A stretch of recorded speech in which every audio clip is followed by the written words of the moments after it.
은 요한복음 10장입니다. 요한복음 10장 1절부터 10절까지 보겠습니다. 요한복음 10장이고요. 1절부터 10절까지 보겠습니다.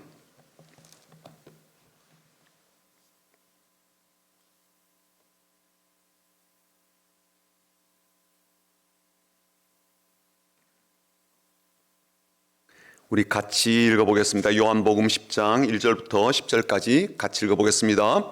내가 진실로 너에게 이르노니 문을 통하여 양의 우리에 들어가지 아니하고 다른 데로 넘어가는 자는 절도며 강도요 문으로 들어가는 이는 양의 목자라. 문지기는 그를 위하여 문을 열고 양은 그의 음성을 듣나니 그가 자기 양의 이름을 각각 불러 인도하여 내니라. 자기 양을 다 내놓은 후에 앞서가면 양들이 그의 음성을 아는 고로 따라오되 타인의 음성은 알지 못하는 고로 타인을 따르지 아니하고 도리어 도망하느니라.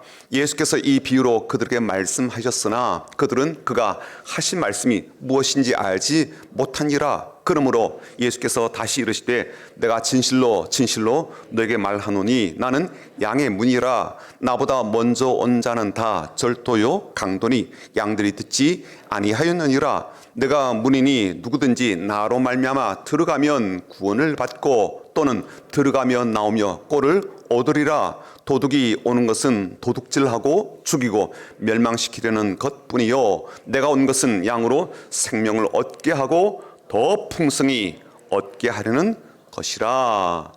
아멘.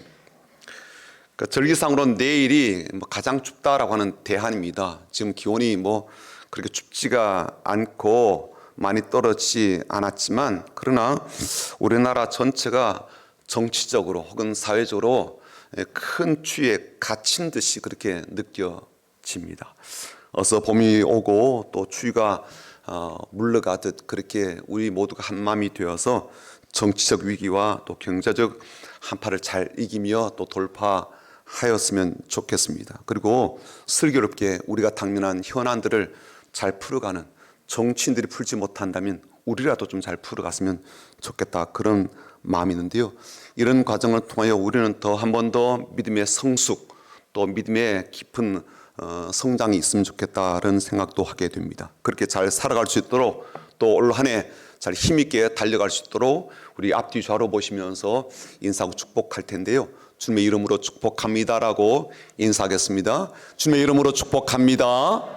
주님의 이름으로 축복합니다. 주님의 이름으로 축복합니다. 한 번 더 인사할까요? 주님의 마음으로 사랑합니다. 주님 마음으로 사랑합니다. 주님 마음으로 사랑합니다. 주님 마음으로 사랑합니다. 네.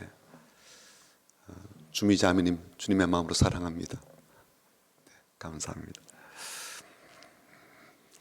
문에 대한 이야기를 좀 하고 싶은데요.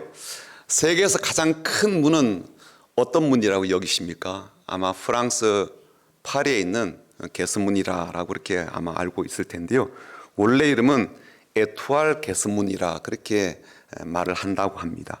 프랑스 혁명과 나폴레옹 시대 때 그 죽었던 프랑스 병사들을 기리기 위해서 지어졌다라고 하죠. 높이가 50m나 돼요. 굉장히 높은 거죠. 이것보다 더 높은 문이 있는데요. 세계 최고로 높은 성문입니다. 인도에 있는데 블란드 다르와자라는 그런 문입니다. 한번 볼까요? 이런 문입니다. 승리의 문이다 이런 뜻으로 쓰이게 되는데 무려 높이가 54m나 된다라고 합니다. 세계에서 또 가장 큰 유리 출입문도 있거든요. 벨기에에 있습니다. 이런 문이에요. 보시죠. 유리문인데요. 예. 사람이 저기 조그맣게 보이죠. 어마어마하게 큰 출입문입니다. 그러니까 어느 나라든지 문을 중시하고 또 숭상하는 것을 볼 수 있는데요. 우리나라에도 문이 많죠. 서울에도 문이 많아요. 그러니까 큰 문이 4개 있고요. 작은 문이 4개 있습니다. 네, 지도 한번 보이시죠. 이렇게 서울을 빙 둘러가면서 이런 문들이 여러 개가 있습니다. 성문마다 이제 거창한 이름을 두고 있고요. 또 그 문의 위용들을 나타내고자 하는 그러한 의도를 갖고 있습니다. 그래서 사람 사는데 이 문만큼 소중한 것도 없구나라고 생각이 듭니다. 일반 가정집에도 문이 많죠, 그렇죠? 방마다 문이 있고요. 또 공간을 구분하기 위해서 혹은 추위를 막기 위해서 새로운 문을 또 달아내기도 하고 그렇습니다. 창문도 다 있고요. 실제로 문이 많아서 뭐 나쁠 것은 없습니다. 답답하거나 혹은 환기가 안 되거나 출발할 수 없는 경우들이 참 많기 때문에 어쩌면 이 문이라고 하는 것은 전기료라든지 혹은 난방비에 뭐 구애받지 않는다면 많으면 많을수록 좋겠다, 뭐 그런 생각도 하게 되죠. 그리고 문은 든든할수록 좋은 문입니다. 문이 이제 믿음직해서 싫어할 사람은 아무도 없을 거예요. 성경 안에도 문이 많이 나오거든요.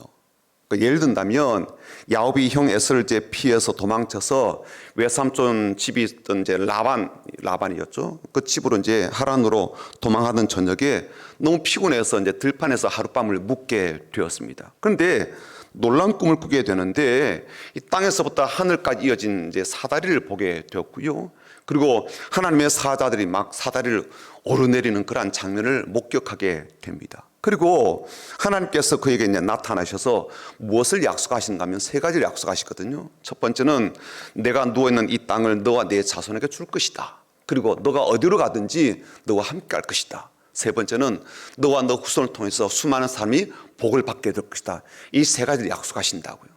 그리고 그 꿈에서 깨어난 뒤에 야곱이 한 말이 이런 말입니다. 창세기 28장 17절인데요. 한번 보시죠. 이에 두려워하여 이르되 두렵도다 이곳이요. 여기 이제 베델이었거든요. 하나님의 집 베델인데 이것은 다름 아닌 하나님의 집이요. 그래서 베델이라고 이름을 지었어요. 그 다음에 하는 말이 뭐냐면 이는 하늘의 문이로다 라고 본인이 그렇게 고백을 해요. 또 다른 문이 나오는데요.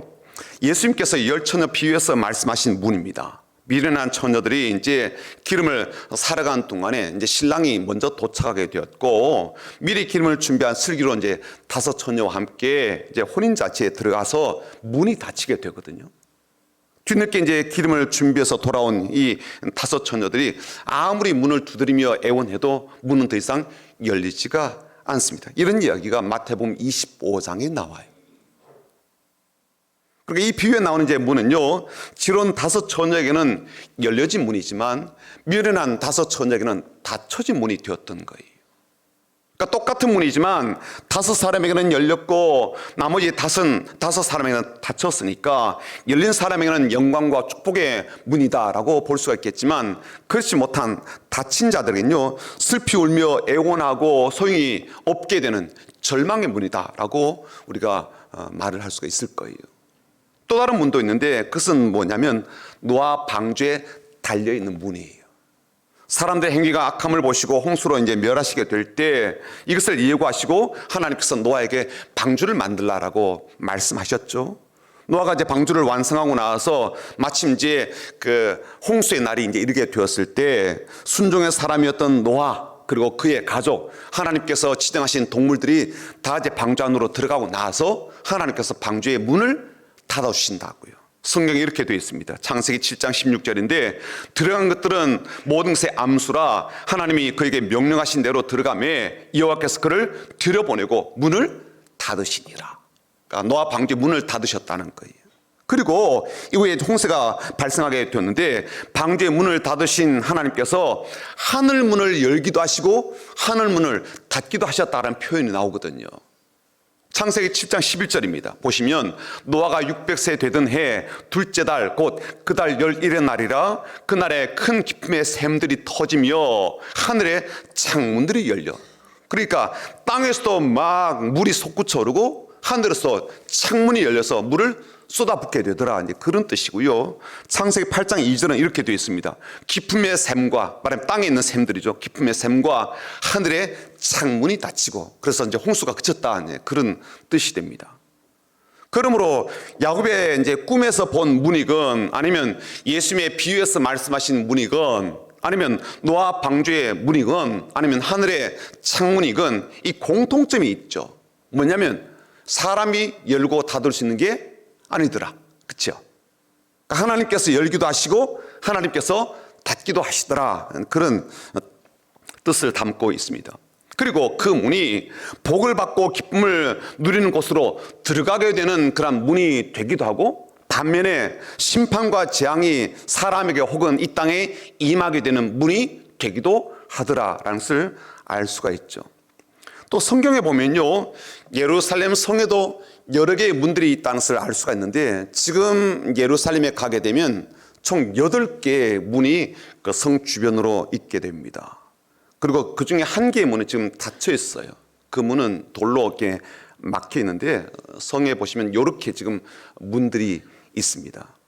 그리고 8개 문 중에 하나가 바로 양문이에요. 양을 위한 문. 그리고 지금은 그 문을 이제 사자문이라고 그렇게 부르기도 하는데, 이렇게 돼 있어요. 그렇게 사자문이라고 부르는 이유는 그 문 위에 사자 모양으로 이렇게 좀 조각한 부분이 4개가 있거든요. 그래서 사자문이라 그렇게 부르기도 합니다. 근데 예수님 당시는 이제 그 문을 양문이라 불렀고, 그 양문 곁에 베데스다 연못이 있었습니다. 성경에 이렇게 되어 있어요. 요한복음 5장 2절인데요. 예루살렘에 있는 양문 곁에 히브리 말로 베데스다라는 못이 있는데, 거기 행각 5이 있고. 근데 오늘 본문에 보니까 예수님께서 자신을 가리켜서 양의 문이라고 하시는 거예요. 7절 한번 보시죠. 읽어볼까요? 7절입니다. 그러므로 예수께서 다시 이르시되 내가 진실로 진실로 너에게 말하노니 나는 양의 문이라. 그리고 예수님께서 말씀하신 양문은요, 지금 예루살렘 성벽에 이제 세워진 그 양문이라기보다는 양을 키우기 위해서 가두어두는 우리가 딸린 문이다라고 그렇게 보셔야 됩니다. 왜냐하면 1절 때문인데요. 보시죠. 1절을 보시면 내가 진실로 진실로 너에게 이르노니 문을 통하여 양의 우리에 들어가지 아니하고, 그렇게 되어 있으니까, 그렇죠? 양의 우리가 딸린, 그리고 그 우리 가운데 딱 쳐둔 문이다라고 하는 것을 알 수가 있습니다. 그래서 예수님께서 말씀하신 양우리와 양문은 이런 형태일 가능성이 많아요. 보이시죠, 이게? 예. 이렇게 이제 돌이 많으니까 돌로 쌓아서 이제 담을 만들었고, 지금 목자가 나무 밑에서 좀 쉬고 있는데요. 그리고 그림으로 된 것도 한번 볼까요? 이미지로 된 것도 있습니다. 예, 이런 식으로 문이 있죠, 그렇죠? 예, 문 앞에 지금 목자가 이렇게 있습니다. 자, 그렇다면 왜 예수님께서 자신을 양의 문이라고 말씀하셨을까? 다양한 표현들, 또 더 좋은 표현들이 많거든요. 예를 든다면 소망의 문이다, 그렇게 말씀하실 수도 있고, 나는 열린 문이다, 그러실 수도 있고요. 나는 하늘의 문이다, 그러실 수도 있고, 나는 아름다운 문이다, 그러실 수도 있고, 성전 문도 있거든요. 나는 성전 문이다, 그러실 수도 있고, 아니면 또 12 진주 문도 나와요. 요한계시록에. 나는 12 진주 문이다, 그러실 수도 있잖아요. 근데 굳이 예수는 자신을 가리켜서 왜 양의 문이라 그러셨을까? 일단 양의 문은 말 그대로 양을 위한 문이에요. 주면 지금 만왕의 왕이시지만, 그리고 열방의 주인 되시지만 양을 위해서 기꺼이 문이 되심을 말씀하고 있는 거죠. 그렇다면 다른 것들이 아닌 자신을 왜 문, 게이트, 혹은 영어로 보면 도어라고 그러죠. 왜 그렇게 말씀하셨을까? 오늘 본문에 보면 3가지 그 이유를 우리가 알 수가 있습니다. 첫 번째는 뭐냐면, 이 문은 인생, 말하자면 우리가 양들로 표현되었지만 인생이죠, 그렇죠? 인생에게 구원과 멸망의 운명이 결정되는 길로 연결되어 있기 때문에 그래요. 고대 유대 사회에서는요, 문으로 사용하는 헬라어가 이 투라라는 말인데요, 이 문을 열고 들어가는 것을 사람은 어떻게 생각했는가 하면 인생의 새로운 길을 찾는 것, 혹은 새로운 것을 경험하는 기회를 열어주는 것으로 그렇게 이해를 했거든요. 그래서 주님께서도 하신 말씀은 뭐냐면, 구하라, 그리하면 너에게 주실 것이요, 찾으라, 그러면 찾아낼 것이요, 그 다음에요, 문을 두드리라, 그러면 너에게 열릴 것이다, 그렇게 말씀하셨단 말이에요. 기도에 대한 말씀이긴 한데 매우 중요한 그러한 뜻이 있잖아요. 문을 열고 들어가는 것, 이걸 지금 표현하셨잖아요. 그러니 문을 열고 들어간다라는 이 말은요, 새로운 세계 혹은 새로운 기회 혹은 새로운 길로 들어가는 것을 의미한단 말이죠. 그런데 이 세상에는요, 한 개의 문만 있는 게 아니에요. 수많은 문들이 있잖아요. 그리고 그 문을 열고 들어가면 수많은 길들이 있다고요. 그런데 주님은 그 문들과 길들에 대해서 아주 단순하게, 그리고 아주 단호하게 이렇게 말씀하셨습니다. 마태복음 7장 13절과 14절인데 한번 같이 읽어보겠습니다. 시작. 좁은 문으로 들어가라. 멸망으로 인도하는 문은 크고 그 길은 넓어 그리로 들어가는 자가 많고 생명으로 인도하는 문은 좁고 길이 협착하여 찾는 자가 적음이라. 그러니까 문이 두 가지가 있네요. 그렇죠? 좁은 문이 있고 넓은 문이 있네요. 좁은 문으로 들어가면 무슨 일이 벌어집니까? 이제 길이 나오는데 이게 좁은 길이 나오게 되고 그 좁은 길은 생명으로 인도하는 길이 이어져 있다라고 되어 있습니다. 넓은 문으로 들어가면요, 넓은 길이 나오고 그 길은 어디로 연결되어 있습니까? 멸망으로 인도하는 길로 연결이 되어 있다라는 거예요. 그러니까 예수님께서 나는 양의 문이다라고 하실 때 그 문은 그냥 양이 드나드는 그런 문이겠거니 그런 단순한 의도로 말씀하신 게 아니었죠. 이 문은 말하자면 이 문을 드나드는 양들에게는요, 생명이냐 멸망이냐 이게 판가름 나는 그런 문이라는 거예요. 왜냐하면 그 문이 아닌 다른 문으로 들어가게 되면 비록 그 문으로 수많은 사람이 들어가고 있고 수많은 사람이 가고 있다 할지라도 그래서 안심하고 편안한 마음으로 들어갈 수 있어도 그 길 자체가 멸망으로 이어져 있다라는 면에서요, 문이라고 하는 것은 양의 영원한 운명을 결정하는 결정적인 조건이 된다는 거예요. 운명을 결정하는 조건이요. 그러므로 예수님께서 자신을 양의 문이라고 말씀하신 것에는요, 내가 바로 그런 양들의 영원한 운명을 결정짓는 분이심을 지금 말씀하고 있는 거죠. 그리고 이 사실은 성경의 주된 가르침이기도 하고요, 초대교회와 그리고 사도들이 열심히 복음을 선포하게 되었을 때 그 복음의 핵심된 내용이기도 했습니다. 사도 베드로가 예수님께서 부활하셨습니다, 예수님이 우리에게 복음 되십니다라고 증거하게 되었을 때 얼마나 종교 당국자들이 눈이 시퍼렇게 살피면서 결국 붙잡아다 그렇게 패잖아요. 그리고 위협하고요, 다시는 그런 말 하지 말라고. 그런데도 베드로가 돌아와서 뭐라고 이야기합니까? 이렇게 이야기하거든요. 사도행전 4장 11절과 12절 보시면 이렇게 이야기합니다. 이 예수는 너희 건축자들의 버린 돌로서 집 모퉁이의 머릿돌이 되었느니라. 다른 이로서는 구원을 받을 수 없나니 천하 사람 중에 구원을 받을 만한 다른 이름을 우리에게 주신 일이 없습니다 하였더라. 말하자면 예수님은요, 우리를 위한 구원의 문이 되어주신다는 거예요. 예수님은요, 우리를 위한 영생의 문이 되어주신다는 것이고, 예수님은 우리를 위해서 하늘의 문, 말하면 천국으로 들어가는 문이 되어주신다는 거예요. 두 번째, 왜 주님께서 양의 문이라고 하셨는가 하면 양들에 대한 안전 때문이었어요. 주님 자신을 목자라고 표현하셨는데 양을 치면서 제일 많이 신경을 쓰게 되는 것 중에 하나가 뭐냐면 양들에 대한 위협이잖아요. 먼저 늑대나 사나운 짐승들이 양을 공격해서 물어가기도 하고 죽이기도 합니다. 목축을 하는 이들에게 가장 심각한 위협거리이죠. 그래서 목동 출신이었던 다윗조차도요, 사나운 짐승과 맞닥뜨리며 싸우고 물리쳐야 되는 그러한 위기들이 많았다라고 고백을 합니다. 양과 가축들을 지키기 위해서 피할 수 없는 일이죠. 그리고 어떤 때는요, 양들만 그런 피해를 입는 게 아니라 양들을 지키기 위해서 목자도 사나운 짐승과 싸우다가 그야말로 상처를 입을 수도 있고 심지어 목숨을 잃을 수도 있더란 말이죠. 그런데 주님께서 이런 상황을 아시면서 자신은 양의 문이라고 하신 것은 뭐냐면 문이 하는 역할 때문에 그래요. 문은요, 열기만 하는 게 아니라 닫기도 하는 거거든요. 만약 문이 닫히지 않는다면 그 문은 효용 가치의 절반을 이미 잃어버린 거예요. 비바람이 들이닥치는데 문을 닫지 못한다면, 황사바람이 엄청나게 부는데 문을 닫지 못한다면, 한파가 들이닥쳤는데 문이 닫히지 않는다면 이건 낭패 중에 낭패이죠. 문이 있으면 뭐예요? 소용이 없는 건데요. 근데 사실 이런 것보다 더 위험한 존재가 있는데 그건 뭐냐면 사람입니다. 사람이 매우 위험해요. 차라리 비가 들이닥치고요, 바람이 집 안으로 들어오고 한파가 들이닥친다 할지라도요, 도둑이 들어와서 물건 훔쳐가는 것보다 나아요. 강도가 들어와서 집안 사람에게 해코지 하는 것보다는 100배 낫다고요.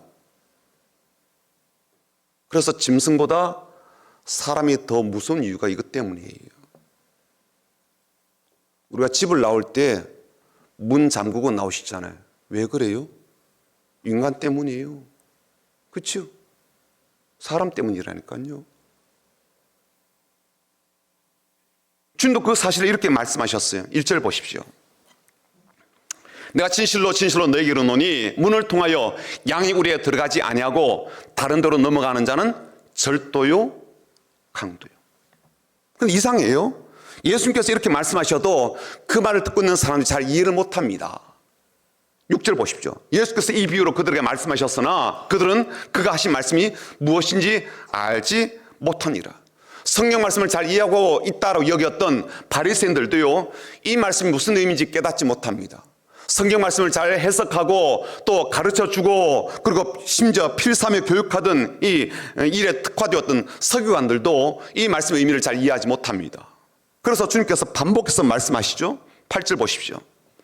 나보다 먼저 온 자는 다 절도요 강도니. 심각한 말씀도 10절에 하십니다. 보시면 도둑이 오는 것은 도둑질하고 죽이고 멸망시키려는 것뿐이요. 도둑들이 있다는 거예요. 이게 큰 문제이죠. 있어요, 없어요? 나라에도 도둑이 있다고요? 없어요? 있죠. 나쁘게 그럼 있잖아요.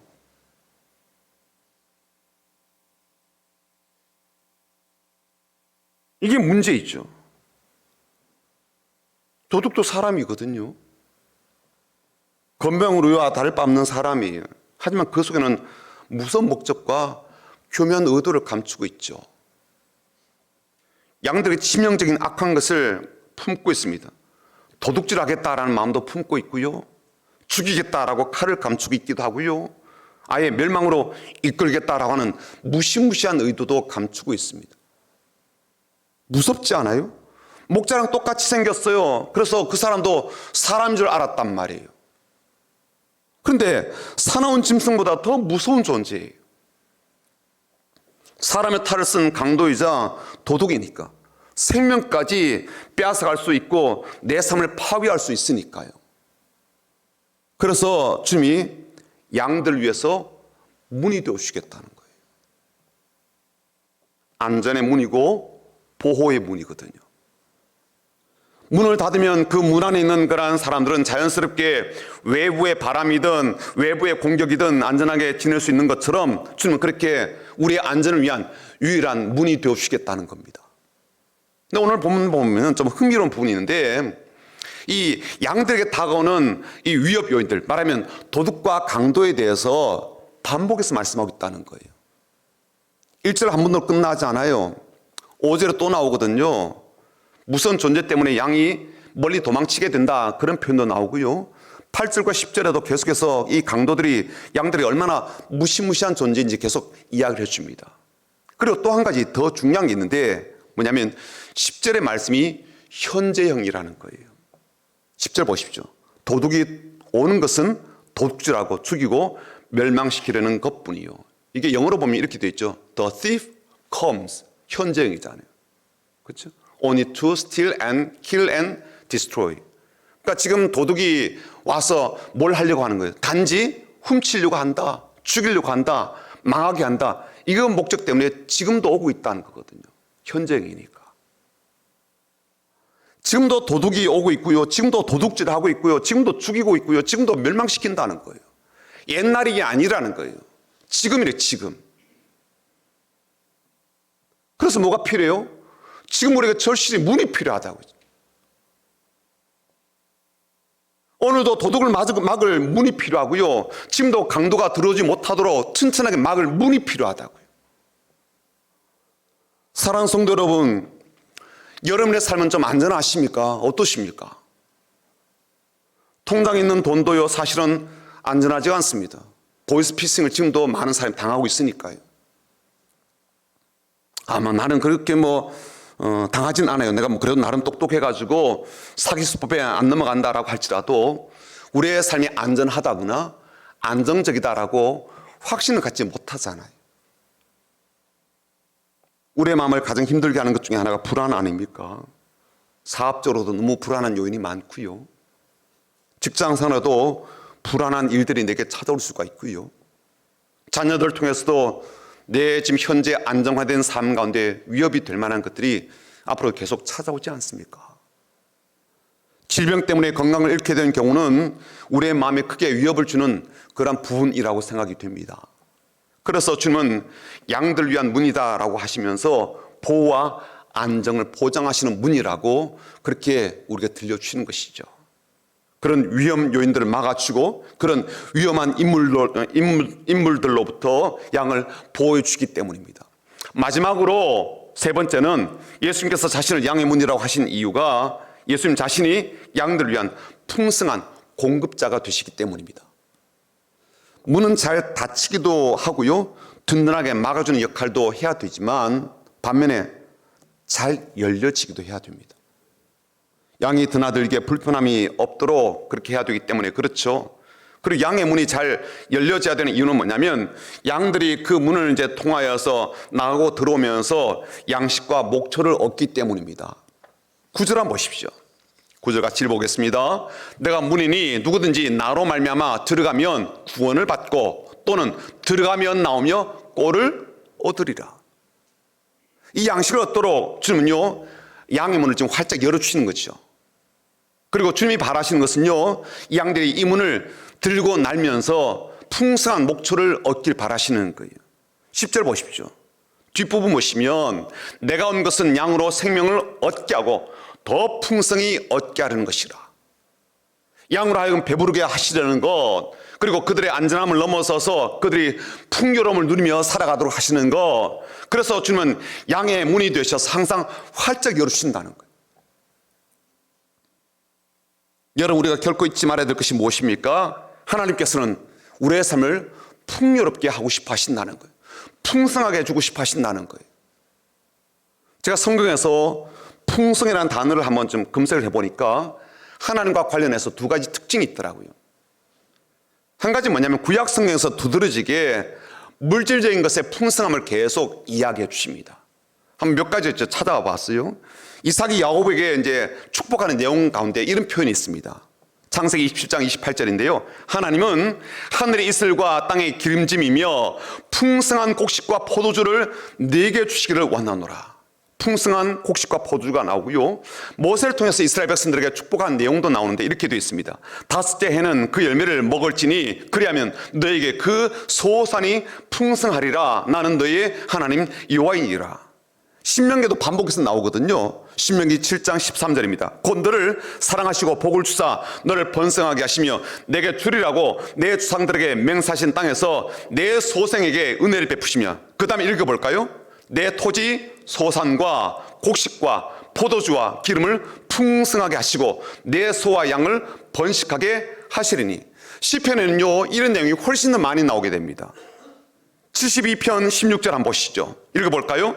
산 꼭대기의 땅에도 곡식이 풍성하고 그것의 열매가 레바논같이 흔들리며 성에 있는 자가 땅의 풀같이 왕성하리로다. 시편 107편 37절요. 같이 읽어보겠습니다. 밭에 파종하며 포도를 재배하여 풍성한 소출을 거두게 하시며. 이사야 선지자도 하나님의 말씀을 이렇게 전하였습니다. 읽어보죠. 내가 땅에 뿌린 종자에 주께서 비를 주사 땅이 먹을 것을 내며 곡식이 풍성하고 기름지게 하실 것이며 그날에 내 가축이 광활한 목장에서 먹을 것이요.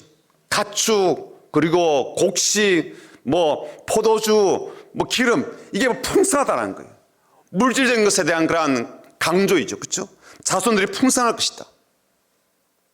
그런데 신약 성경으로 넘어오게 되면 좀 기조가 바뀌어져요. 영적인 복의 풍성함을 계속 이야기합니다. 고린도전서 14장 12절인데 한번 같이 읽어보겠습니다. 그러므로 너희도 영적인 것을 사모하는 자인즉 교회의 덕을 세우기 위하여 그것이 풍성하기를 구하라. 영적인 것을 풍성하게 주신다는 이야기 아닙니까? 그래서 사모하래요. 기도하래요. 에베소서 2장 4절 읽어보겠습니다. 뭐라고 되어 있어요? 긍휼이 풍성하신 하나님이 우리를 사랑하신 그 큰 사랑을 인하여 하나님의 큰 긍휼에 대해서 말씀하십니다. 에베소서 3장 8절 한번 읽어보겠습니다. 모든 성도 중에 지극히 작은 자보다 더 작은 나에게 이 은혜를 주신 것은 측량할 수 없는 그리스도의 풍성함을 이방인에게 전하게 하시려고. 예수 그리스도의 그 풍성함을 우리에게 말씀하고 있습니다. 빌립보서 1장 9절이요.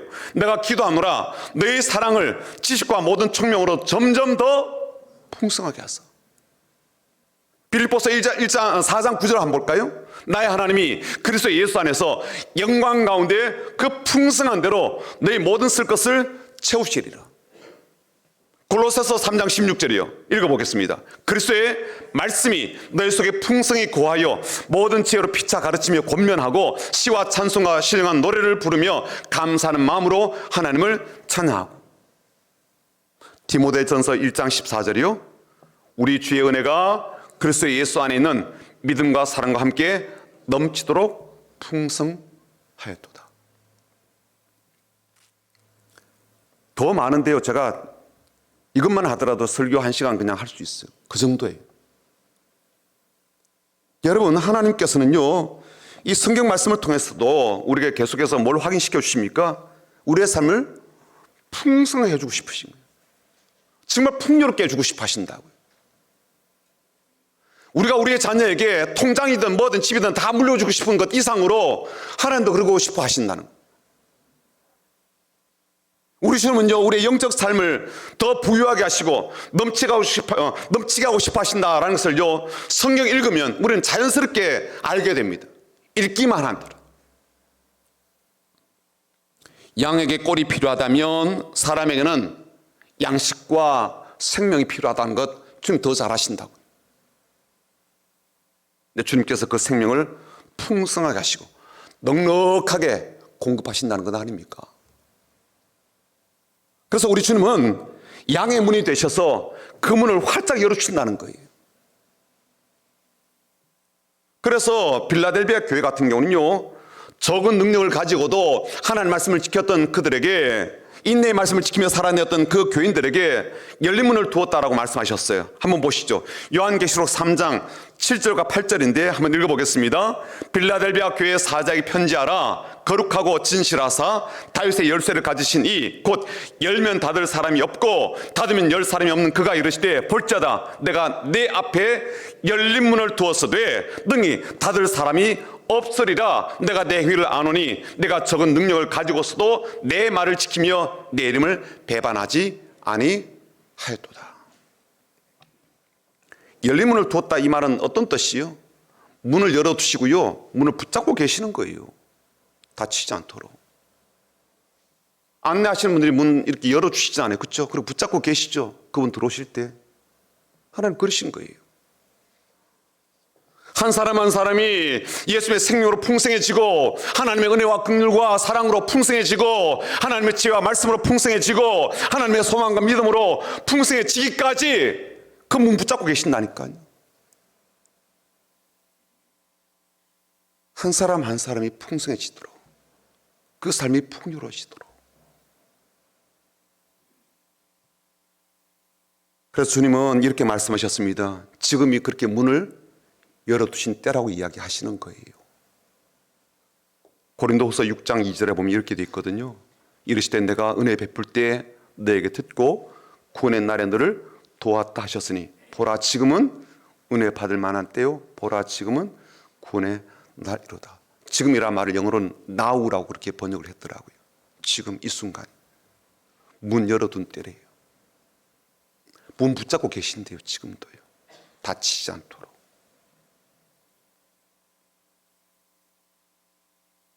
그 목사가 풍성한 삶을 살도록 영적으로 부유지기까지 문 붙잡고 계시고요. 그 장로님이 풍성해지기까지 문 붙잡고 계시고요. 그 안수 집사님이 이제는 이 영적 삶의 부유함을 누릴 수 있도록 문 붙잡고 계신다니까요. 그 권사님이 복 받기까지. 그 집사님이 교회 충성한 그 이상으로 하나님께서 풍성케 하시는 그 복 받기까지 문 붙잡고 계신다니까요. 다치지 않도록.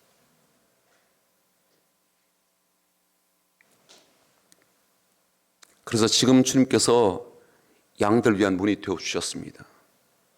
도둑과 강도들에게는요, 그 문을 닫아서 양들을 안전하게 보호하시는 역할을 하시고요, 양들에게는 그 문을 활짝 열어주어서 풍성한 생명과 꼴을 얻고 누리도록 하신다는 거예요. 여러분, 이 문 안으로 들어가야 되지 않겠습니까? 어떠세요? 딴 일이 많으세요? 딴 데 가볼 데가 많으십니까? 다른 데 한번 더 가보실래요? 물건 살 때 그렇게 하죠, 그렇죠? 여기 가봤다가 저기 가봤다가 그러지 않아요, 그렇죠? 계속 그러실 참입니까? 좀 더 기웃거려 봐야 되겠어요? 아직도 결정 못 내리셨습니까?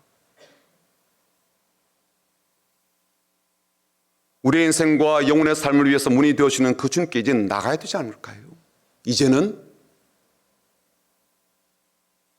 지금도 문 열고 계신데 붙잡고 계시다지 않아요? 나를 위해서요. 그 한 사람을 위해서요. 우리 가족 중에 그분을 위해서 지금도 문 붙잡고 계신다니까요. 지금도.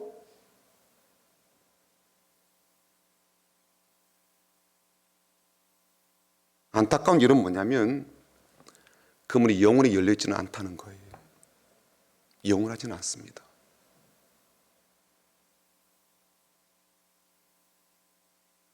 언젠가는 닫힌다는 거예요.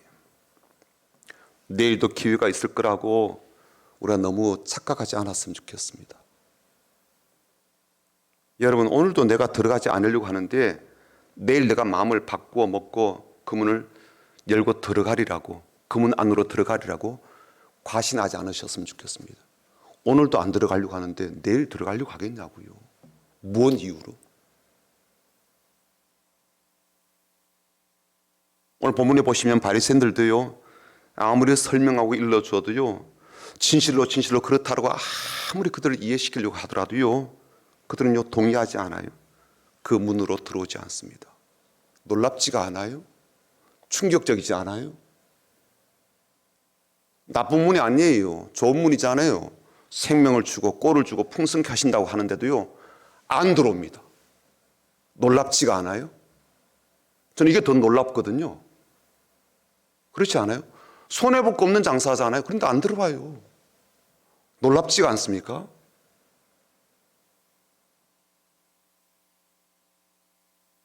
자기 앞에 바로 생명을 풍성하게 하고 영원한 생명의 길로 이어지는 그 문이 턱하니 열려져 있는데도요, 안 들어와요. 나 이게 더 충격적이거든요. 그래서 사도 바울이 간절함으로 오늘이 바로 그 날이라고, 지금이 바로 그 순간이라고 계속해서 이야기하는 것 아닙니까? 지금 열려 있다고, 은혜 받을 만한 때라고, 지금 들어갈 그 시간이라고,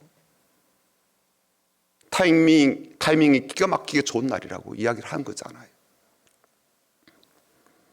오늘 우리들에게 문이 되어시는 주님 앞으로, 그리고 주님 안으로 들어가고 그 주님께서 주시는 풍성한 은혜와 풍성한 선물과 풍성한 삶의 복을 누리는 복된 양들이 다 되시기를 주님의 이름으로 축복합니다. 아멘. 찬송